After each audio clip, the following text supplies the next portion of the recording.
വൈദ്യുതിയുടെ മറ്റൊരു വീഡിയോയിലേക്ക് സ്വാഗതം. കേരള സ്റ്റേറ്റ് ഇലക്ട്രിസിറ്റി റെഗുലേറ്ററി കമ്മീഷന്റെ റീസെന്റ് ആയിട്ടുള്ള സോളാർ ഡ്രാഫ്റ്റ് റെഗുലേഷന്റെ കുറച്ച് കാര്യങ്ങളാണ് നമ്മൾ നോക്കി വരുന്നത്.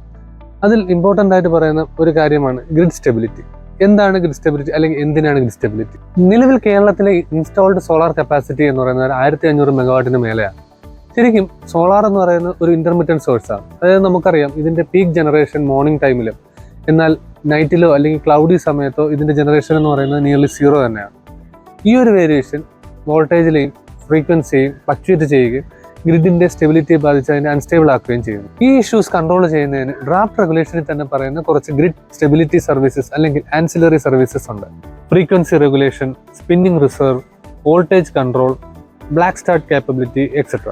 ഈ സർവീസസ് പ്രൊവൈഡ് ചെയ്യുന്നതിന് ഗ്രിഡ് സ്റ്റെബിലിറ്റി ചാർജ് ഇൻട്രൊഡ്യൂസ് ചെയ്യുകയും അത് യൂട്ടിലിറ്റിയും ലാർജ് കപ്പാസിറ്റി സോളാർ ഇൻസ്റ്റാൾ ചെയ്യുന്നവർ തമ്മിൽ ഷെയർ ചെയ്യും എന്നാണ് ഡ്രാഫ്റ്റ് റെഗുലേഷനിൽ പറയുന്നത്. അതുകൊണ്ട് തന്നെ ഈ റെഗുലേഷൻ നിലവിൽ വന്നാൽ ലാർജ് കപ്പാസിറ്റി സോളാർ ഓണേഴ്സിന് ഒരു എക്സ്ട്രാ ചാർജ് അടക്കേണ്ടി വരും. എന്നാൽ സ്മോൾ കപ്പാസിറ്റിക്കാർക്ക് ഈ ഒരു കാര്യം ഡ്രാഫ്റ്റ് റെഗുലേഷനിൽ പറയുന്നില്ല.